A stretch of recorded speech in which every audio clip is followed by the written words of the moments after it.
Children, आज हम पढ़ने जा रहे हैं हिंदी का पार्ट 2.1। पार्ट का नाम है छत्तीसगढ़ी लोकगीत। इनके लेखक हैं डॉक्टर जीवन यदु। लोक साहित्य के अध्येता और छत्तीसगढ़ के प्रमुख गीतकारों में एक विशेष नाम है डॉक्टर जीवन यदु का। उनका जन्म 1 फरवरी सन 1947 ईस्वी को खैरागढ़ में हुआ था। अब हम पढ़ेंगे इनके लेख को। हमारे छत्तीसगढ़ में अभी भी लोकगीत की परंपरा है। लयबद्ध और संगीतबद्ध व्यक्तियों में है। लोग ने अपनी आंतरिकता के माध्यम से बहुत प्रकार के संगीत अपनाए हैं, लेकिन युगीन व्यवस्थाओं के दबावों से कभी नहीं हुआ। लोकगीत हमारा सांस्कृतिक यात्रा का साक्षी है, जो अपनी परंपरा में नयापन लाया है। आज के लोकगीत संगीत आदिम गीत संगीत नहीं है, परंतु उन्होंने रस जरूर ग्रहण किया है। मनुष्य शिकारी जीवन से निकलकर पशुपालन व्यवस्था को अपनाकर लोकगीत और लोक संगीत को अपनाया है। उसके बाद वे कृषि कार्य व्यवस्था और सामंती व्यवस्था पर परिवर्तन हुए हैं। लोकमानस की समानता के कारण दूसरे क्षेत्र होने की स्थिति में भी लोकगीतों के आंतरिक एवं ब्रह्मांड दोनों रूपों के ताने बाने में बहुत अधिक अंतर की संभावना नहीं होती है। लोकमानस में व्यक्त सुख दुख असुरक्षा एवं संघर्ष भाव, जय पराजय के भाव जैसी अनुभूतियां ही कलात्मक ढंग से प्रकाशित करने के लिए लोक संस्कृत में समाहित होती है। इसलिए अगर हम छत्तीसगढ़ क्षेत्र के लोकगीतों का ही अध्ययन करते हैं तो यह बात स्पष्ट हो जाती है कि इन लोकगीतों की जो मूल प्रकृति, ताना बाना, गुण धर्म आदि है, उसमें पर्याप्त समानता है। लोकगीत सामाजिक व्यवस्थाओं और परंपराओं की देन है। उनकी रचना का सामान्य व्यक्तियों द्वारा होती है।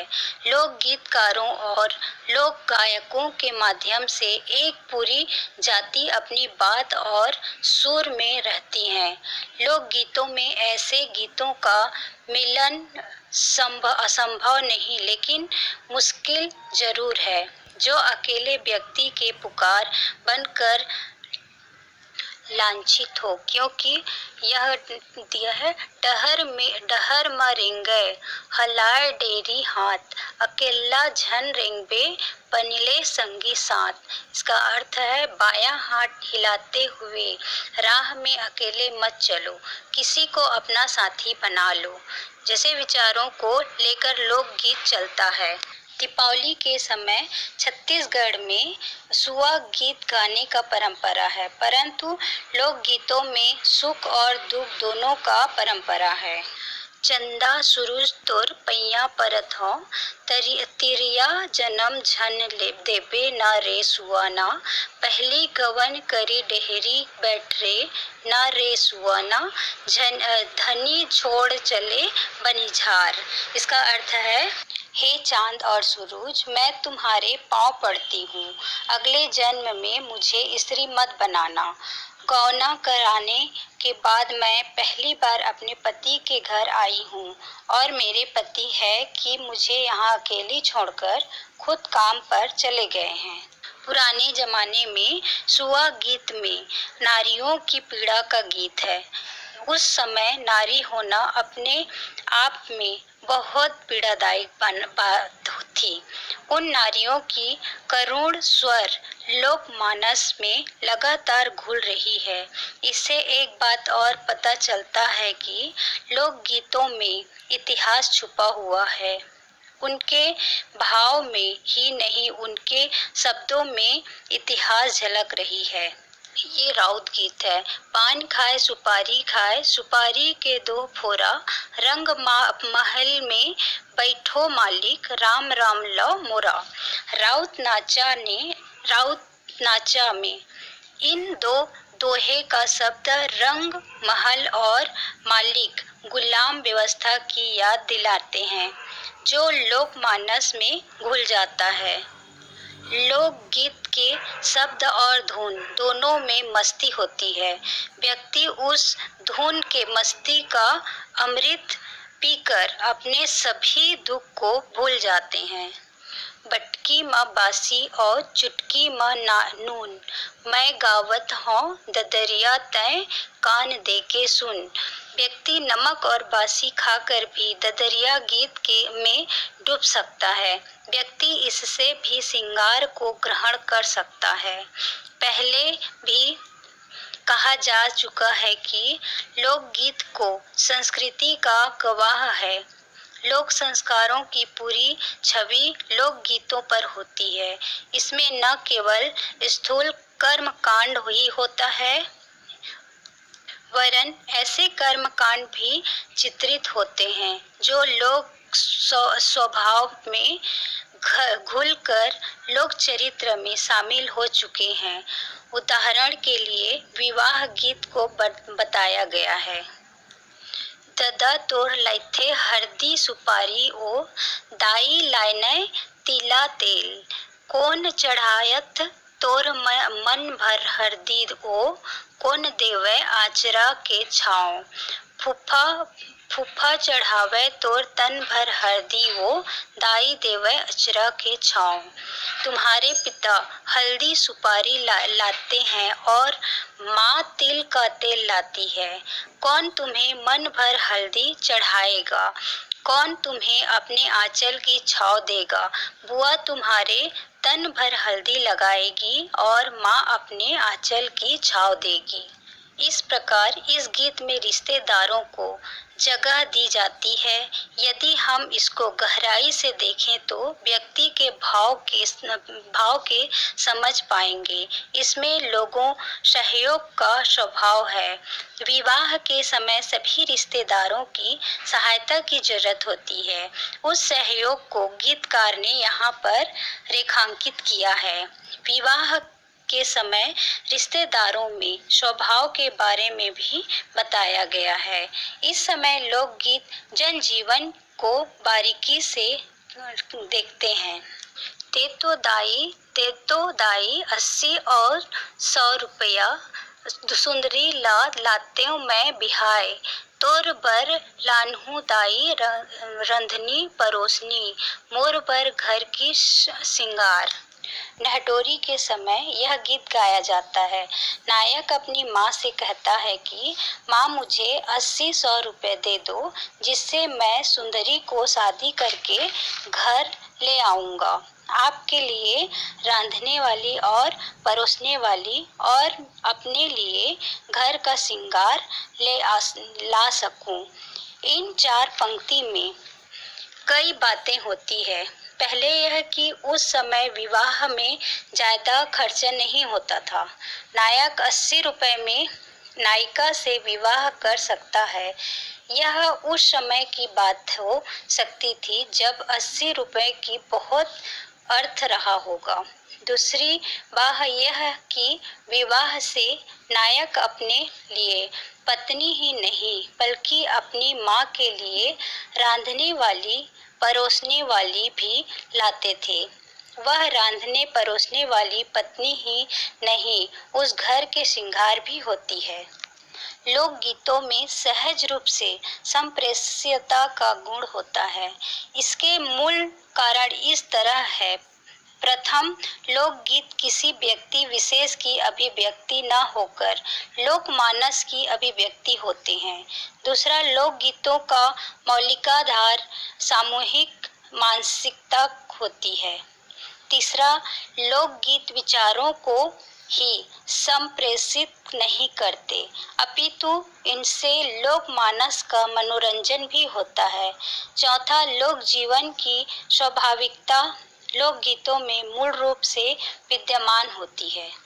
माता फूल गुजरा गजरा, गूथा हो मालिन के, तेहरी हो फूल गजरा, काहेन फूल के गजरा, काहेन फूल के हार, काहेन फूल के तोर माथ मुटकिया, सोलहो सिंगार, चंपा फूल के गजरा, चमेली फूल के हार, चमेली फूल के माथ मुटकिया, सोलहो सिंगार। इस लोकगीत में भक्ति के स्थान पर लोक जीवन में देवी माँ की कल्पना भी सावधानी पूर्वक है। यह अपनी खुद की माँ की तरह है। सोने चांदी के गहनों के जगह फूलों के गहने हैं जो आसानी से मिल जाता है। वही लोक का सत्य है। लोगों की सादगी ही ऐश्वर्य है। लोकगीतों में व्यक्ति के जीवन के व्यवहारों का सामान्यीकरण होता है। हर व्यक्ति के हृदय को गीत के लय और शब्द छू लेता है। लोकगीत में बहुत से ऐसे भी हैं जिससे चित्रों की रचना है। कथानात्मक गीतों में यह निश्चित रूप से होता है। लोकगीतों चित्रों की रचना इस प्रकार से होता है कि सुनने वाला ऐसा महसूस होता है कि वह अपनी आँखों के सामने घटती हुई दिखाई देता है। पांडवानी की यह गीतों की पंक्ति उदाहरण के रूप में है। रानी के न्योता कीचक पावे जी, साजे सिंगार राजा चलत हावै न, माथे म मुकुट राजा बांधत हावै जी, काने म कुंडल राजा पहनत हावै जी, गले म गजमुक्ता के हार सोहै जी। इस पंक्ति में विराट राजा महाबाहु के साले और राज्य के सेनापति कीचक के श्रृंगार के चित्रण का वर्णन है।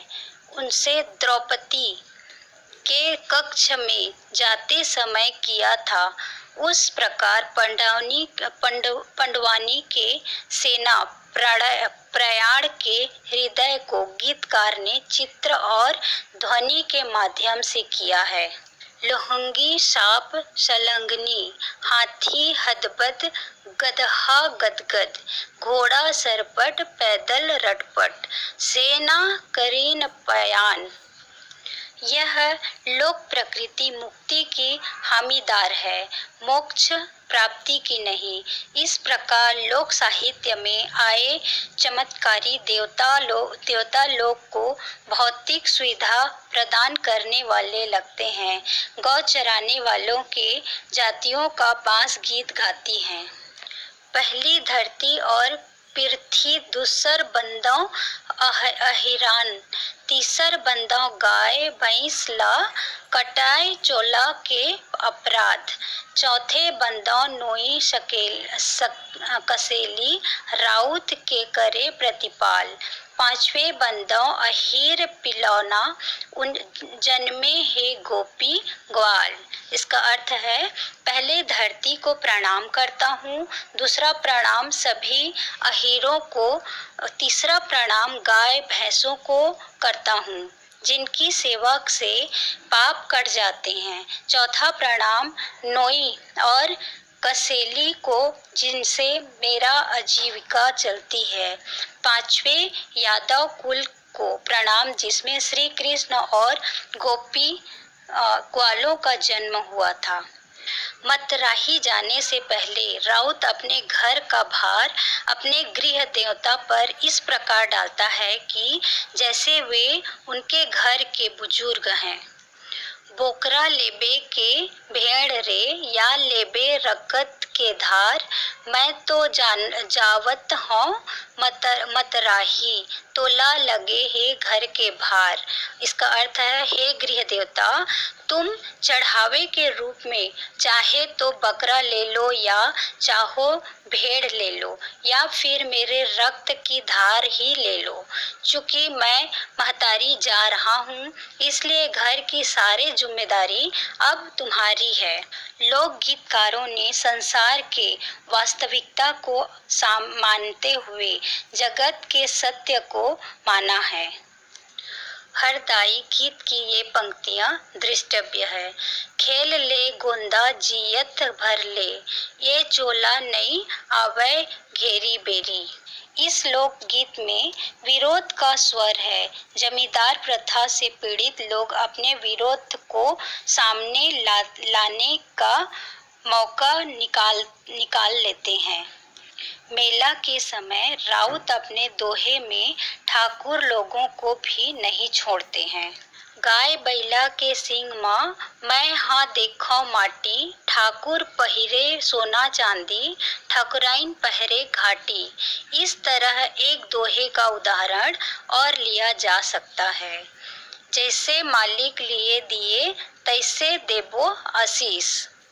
इस पंक्ति में लिए दिए और तैसे देबो शब्द का एक विशिष्ट संबंध बनाकर वे व्यंग्यार्थ प्रकट करते हैं। यदि ठीक ठाक लिया दिया गया होगा तो भी हृदय से आशीर्वाद मिल सकता है, वरना नहीं। लोक साहित्य अपने परिवर्तन होने पर ही विकास पाता है, वह इतिहास का हम कदम होता है। लोक गीतकार जब अपने ही युगपोत को स्वर देता है। यहाँ पर एक गीत है, पीपर के पाना हलर हवे और अंग्रेजवा के राज कलर कैया। या ये भी गा सकते हैं, नरवा के तीर हा दिखत है हरियर, टोपी वाला नहीं दिखे बादे हो नरियर। इसका अर्थ है, यदि नदी के किनारे हरे भरे हो गए हैं, मुझे टोपी वाला नहीं दिख रहा है, इसके लिए मैंने नारियल के साथ मन्नत मांगी है। जैसे रचनाएं लोकगीत लोक जीवन को आंदोलित करने लगती है। नाचा गम्मतों में लोक नायक ज्वलंत समस्याओं को लेकर जीवन अभिव्यक्ति देते हैं। इस तरह छत्तीसगढ़ लोकगीतों के माध्यम से हम यहाँ के समग्र लोक जीवन और लोक संस्कृति को समझ सकते हैं। धन्यवाद।